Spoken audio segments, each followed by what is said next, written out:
Hernández es venezolano, nació en Valencia, pero vive hace muchos años en Alemania, tiene mucho prestigio académico, da clases universitarias allá en Alemania, está de visita aquí en la ciudad y nos enaltece con su visita. Muchas gracias por venir, Ivo, buenas noches. Gracias por invitarme, Jaime. Muchísimas gracias además por tomarte tan en serio el tema venezolano. Es mi deber, es mi deber.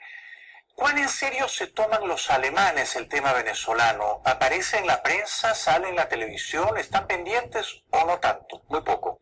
A Alemania le sucede que ha dejado de tener tanto interés en América Latina como la tuvo en los 80 o en los 70, cuando por ejemplo las dictaduras de Pinochet, las dictaduras de Videla, de la Junta Argentina, sí había mucho más atención, estaba más de moda Latinoamérica, sí, pero eso ha decrecido. Eso. ¿Por qué será que cuando el dictador es de derecha, en Europa lo abominan, ¿no? Pero cuando es de izquierda les parece levemente simpático? La izquierda siempre ha tenido muy buena prensa y Europa siempre tiene una tolerancia, un nivel de tolerancia muy particular. Y eso no ha cambiado. Y eso no ha cambiado, y hay que ver, siendo absolutamente honestos, uno se da cuenta que es que algunas cancillerías tienen unas redes mucho más allá de lo político y sí tocan algunos intereses, y además hay una debilidad por esas revoluciones de televisión que le encantan a la gente, eso sí, a 10.000 kilómetros de distancia, sí, que no me toquen el sistema social mío, que es muy bueno. Sí, eso sí. ¿Chávez fue siempre un dictador, en tu opinión?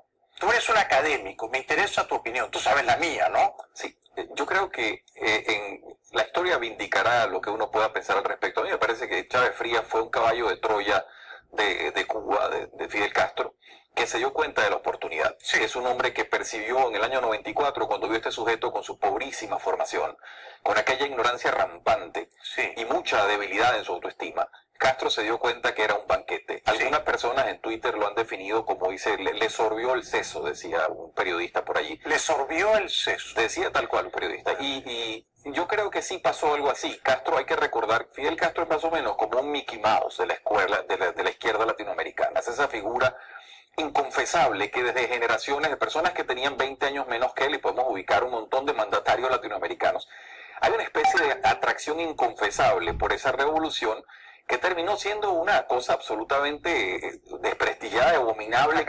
Sí, absolutamente. Pero no te pregunté por Fidel, sino por Chávez. ¿Chávez fue siempre un dictador? Entonces, es que no, yo lo he visto siempre como un personaje que no fue lo que había que ser en el momento, no le vi contenido nunca. Chávez Frías me parece un demagogo natural, hombre vacío. Es decir, él era maoísta con los chinos, él decía yo soy maoísta, o decía cualquier cosa en el momento, adoptaba la forma para caer bien, para tratar de lograr una receptividad, pero creo que si había algo, era un talante autoritario interno que al principio disimuló muy bien, es decir, él trató de ganar, y sobre todo muchas élites en Venezuela creyeron ver una persona manejable o manipulable, que no lo fue al final, porque repito, era un caballo de Troya de una intención que demostró posteriormente. Sí, bueno, sigo sin saber del todo tu respuesta, yo te diré la mía. El dictador puede tener 80% de apoyo popular. Lo que define un gobierno, si es una democracia o una dictadura, no es si la gente lo apoya, es cómo se usa el poder. Si el poder se usa de una manera abusiva, aunque el pueblo te aplauda, eres un dictador. Y Chávez lo fue siempre, ¿no?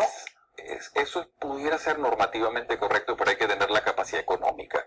Él tuvo la suerte también de contar con una enorme ola de petrodólares que llegaron. Siendo Venezuela un petroestado, eso hay que entenderlo, que nos desdibuja del resto de Latinoamérica, nos separa y nos coloca más parecido a otros países que también viven de petróleo. Era un dictador con los bolsillos llenos. Exacto, y eso lo hizo muy particular. Maduro es un dictador repudiado por el pueblo, ¿no? Sin el encanto dicharachero de su mentor Chávez, y con los bolsillos vacíos. ¿Tú sientes que Maduro está a punto de caer o no?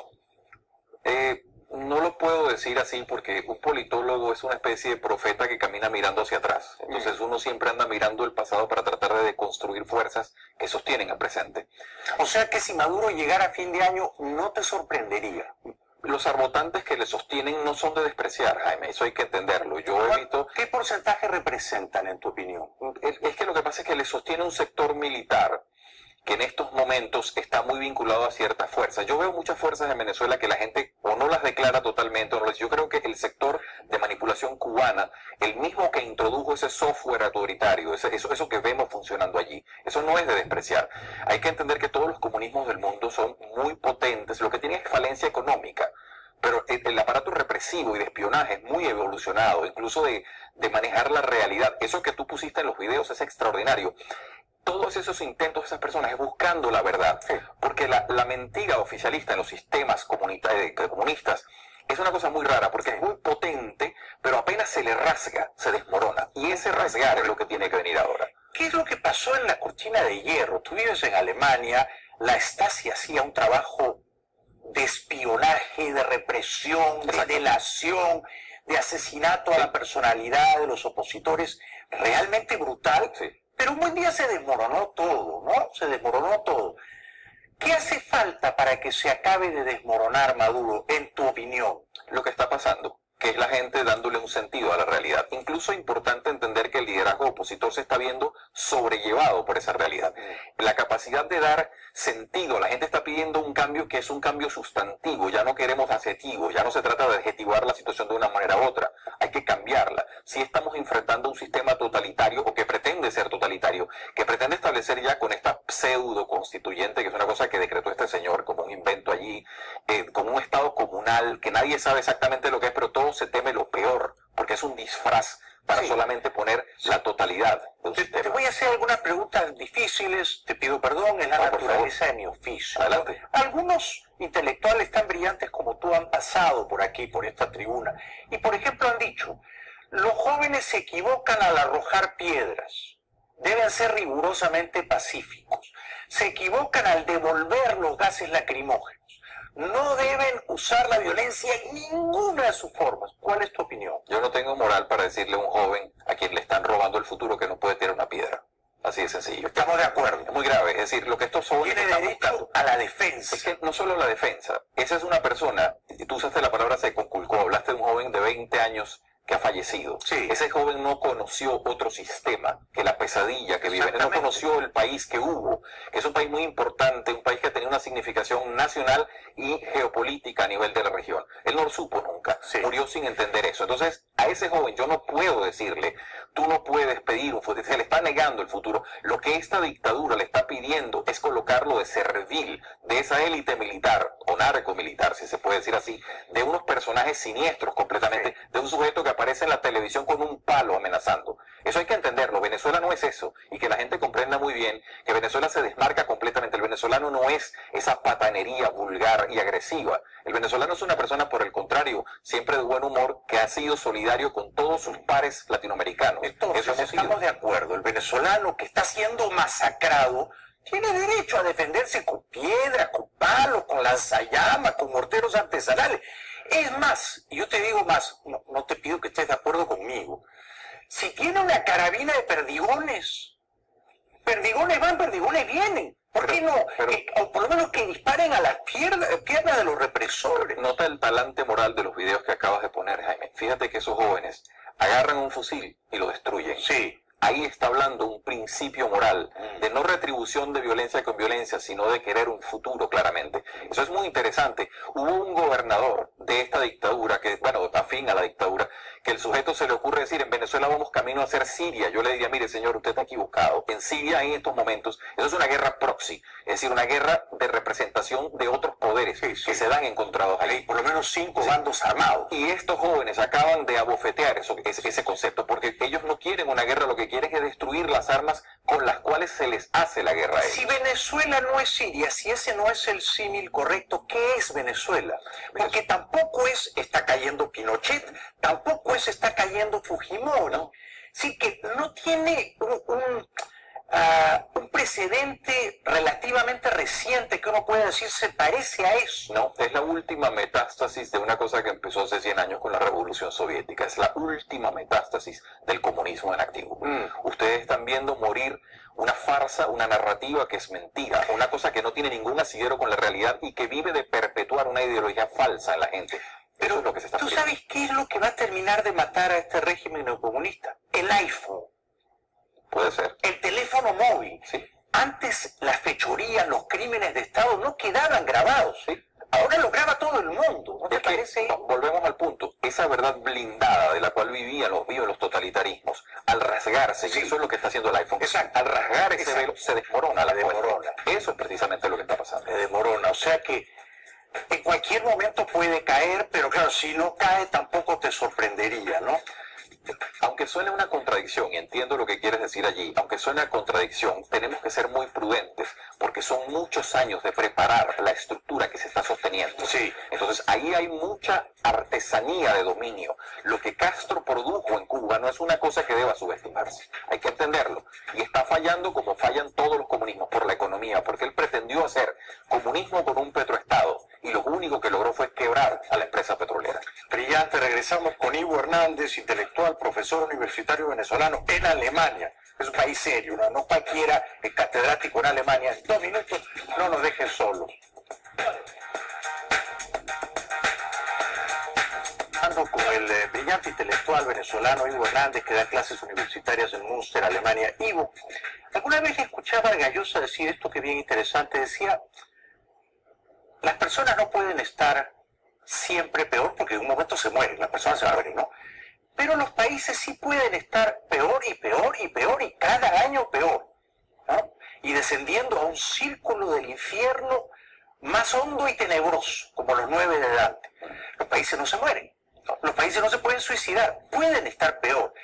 Cuba es un ejemplo. Y tú decías, los modelos comunistas siempre colapsan, se desintegran por la economía, ¿sí? Porque la economía nunca funciona, la gente pasa hambre, se subvierte, se levanta, y es verdad. Pero de nuevo, Cuba es la excepción, es el país que siempre puede estar peor. Pregunta, ¿por qué los jóvenes venezolanos salen a las calles a pedir libertad y los jóvenes cubanos no? Esa es una cosa compleja. Yo desconozco los intríngulis o la parte interna de la arquitectura del poder en Cuba. Me imagino y temo lo peor. Tú hablaste de la Stasi. Sé que algunos del oficialismo de espionaje cubano fue formado por esa Stasi. Sí. Sé que además es una isla, que la gente allí la tiene muy difícil y que las estructuras de dominio que generó Castro, que para eso sí tenía alguna inteligencia, sí, han sido terribles. Y además, con la anuencia de buena parte del mundo. Tú al final, al comienzo hablabas y nombrabas a Europa. Ha sido muy cómplice muchos países de Europa, sí. Y eso visto, perdón por interrumpirte, pero eso visto además con la lenidad y con la vagabundería de, ahora se dice que vamos a hacer negocios en Cuba. Y entonces uno se pregunta, ¿negocios a costa de qué? Esas son las dictaduras al estilo como la venezolana, que anda vendiéndole bonos a Goldman Sachs. Sí. Entonces uno dice, bueno, pero ¿qué tipo de comunismo es este? Comunismo que vende al país o lo hipoteca por lo que... Esto ya es una desfachatez hasta para los principios comunistas más laxos que uno se puede imaginar. Bueno, es el comunismo de estos desfachatados chavistas que ahora viven de las dádivas de la limosna que les da Goldman Sachs, que les han arrojado 900 millones de dólares por bonos a redimir en 5 años. Si tú le cortas a Venezuela el petróleo que compra Estados Unidos y los bonos que compran los fondos de inversión, se queda sin dinero en efectivo. Y eso es parte del origen de esa crisis que estamos viendo. No se muestra tanto porque es mucho más tenue y delicado, pero toda la deconstrucción del aparato de salud de Venezuela, eso es algo espeluznante, las cifras que se están manejando. Yo estoy siguiendo en Twitter a varios nutricionistas. Una experta habló de kwashiorkor, no sé si lo pronuncio, es una de esas enfermedades de las cuales se sabe por los libros. Esas son cosas que existían en el África de algunos tiempos, ni siquiera para que son desnutriciones crónicas donde los niños no absorben proteínas, bueno, eso se está viendo, pero claro, no se dice. Pero a la ministra de Salud le echaron por decirlo. Sí. Entonces, ese tipo de problemas, los problemas de diálisis, los problemas de los diabéticos, eso llama a clamor de Dios. ¿Qué es lo que se está haciendo? Claro, eso no tiene prensa fácil, porque una persona que sufre de hipertensión y no tiene los medicamentos, muere de un ACV. Sí. Entonces, ¿cómo comprobamos que eso no fue? Y además no es instantáneo, no es que usted no se lo toma hoy y muere mañana. Vamos eso es progresivo.